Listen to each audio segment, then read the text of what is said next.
The British pound has gone through a lot of change over the past week, and it went further than just getting the face of a new monarch. The currency fell to a record low after the government announced tax cuts, which, according to the IMF and a host of other financial institutions, was a mistake. Before the announcement, markets were jittery. And what we've seen happen is that the announcement has added to the upward pressure on yields globally, meaning higher borrowing costs, and the upward pressure, the continued appreciation of the dollar. So this is not just a UK issue. This is a UK fueling a global development that is resulting in significant damage both to global markets and the global economy. The IMF's urging the UK to reconsider tens of billions of dollars in tax cuts for corporations. Downing Street says the plan should spur economic growth, but it also means taking on more debt that taxpayers will have to bear. It triggered a crash in the sterling to approach almost parity with the US dollar. The currency has recovered after intervention by the Bank of England. And opposition lawmakers have pounced on the decline, calling on voters to hold ruling conservatives to account. They've crashed the pound. And for what? Higher interest rates, higher inflation, higher borrowing. And for what? Not for you, not for working people, for tax cuts for the richest 1% in our society. Don't forget, don't forgive. The only way to stop this is with a Labour government. Prime Minister Liz Truss has defended her administration's first major measure. She says the extra debt that'll go on the government's books will be worth it. It's absolutely right that we always need to get value for taxpayers' money. You know, every pound that we take from somebody is a pound they could be spending on their, future, on their, what they need to support themselves. So it's right that we get value for money, and I'm always making sure that we deliver that. She says her tax cuts have the potential to fuel enough growth to offset any loss in revenue. That, according to her, would leave the nation's finances in good shape while putting the economy on a better trajectory. But the turmoil of the past week should serve as a warning. Government promises should rarely be ever taken at face value. Paolo Montecillo, TRT World. For more, let's go to Hilary Ingham, an economics professor at the University of Lancaster. We also have Robert Gilhooly, a senior economist at Aberdeen Asset Management in London. A big welcome to you both. Hilary, if I could begin with you. A turbulent week for UK markets, to say the least, especially when it came to the British pound. Should all of this have been avoided? I think some of it could have been avoided. I think there was great surprise at the decision to lower the rate of tax for the very highest paid. And I think one of the other things that was a big mistake was not to have the independent advice from the Office of Budget Responsibility, because if that had been forthcoming and have actually demonstrated that whatever level of debt this is going to generate was serviceable, then I don't think the markets would have got as jittery. But of course, the lack of that independent advice really sent everything into freefall. And Mark Carney, who was the previous governor of the Bank of England, he more or less said exactly the same thing yesterday. So I think that's one way they could have mitigated what has gone on, because the shock that has happened to the pound is unprecedented. It wasn't expected. And we are now back in a similar situation to where we were in 2008.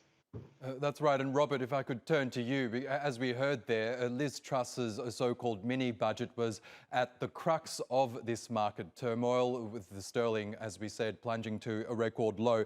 The centrepiece of this mini-budget, of course, was those debt-fueled tax cuts that the government's proposing. In the absence of that independent analysis of this proposal, what are the merits to these tax cuts?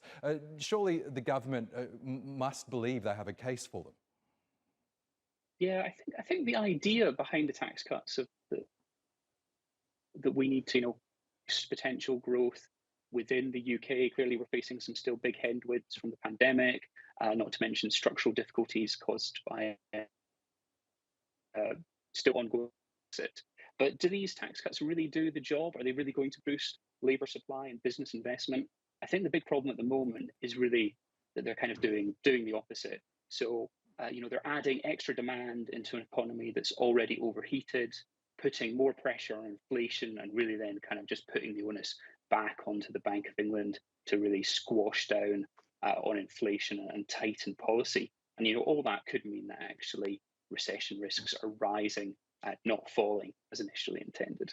Yes, and Hilary, that was one of the main concerns about these proposed tax cuts. What Robert just said there, the impact on inflation, that creating extra demand on the UK economy will push up consumer prices even higher. Are they real fears? Is that something that really could happen as a result of these proposed measures? Well, I think it is because, obviously these tax cuts are putting money into the pockets of consumers and firms. Now, the reason that Liz Truss wants to do it in particular, and the reason she didn't rise corporation tax is because she wants investment to prosper.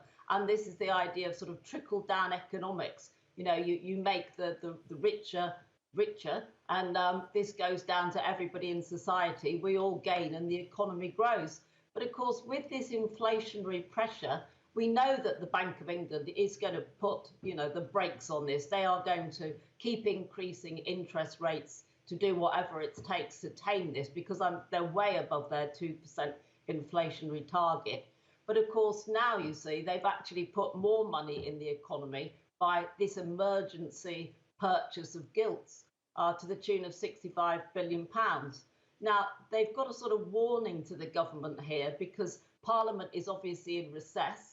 Some politicians wanted it to be recalled, but that isn't going to happen. So they return on the 11th of October. But the bank has already said it is not going to intervene in this sort of bond market past the 13th of October. So they're really expecting the government to come up with an answer by then. Robert, the International Monetary Fund, which is normally in the business of bailing out struggling economies, made the rather unusual move of intervening and urging the UK government to reconsider its spending plans, saying that they will only create greater inequality in the UK. Do you agree with that assessment? Yes, unfortunately so. I think it's really difficult, in fact, not to come to the conclusion that this is going to worsen inequality. The tax cuts are clearly aimed at the kind of wealthiest in society. I think, politically, it's going to be difficult as well. Removing the limits on bankers' bonuses is hardly a popular one. But we should also think about here, we would typically think of inequality as through the kind of distribution of income across the whole economy. But the actual act of leaning against the government's fiscal plan is going to create a lot of inequality between different households. So anyone who's on a variable rate mortgage is going to face much higher bills. Anyone who's about to kind of roll off a fixed rate mortgage and need to refinance, again, they're going to have to refinance at a much higher rate. That's going to by which the Bank of England is effectively having to lean against the government's policy. So that burden is going to fall very unequally across the whole of the UK too. Okay, and on that note, we'll have to leave it there. Robert Gilhooly and Hilary Ingham, really appreciate your analysis. Thank you again for joining us. Thank you.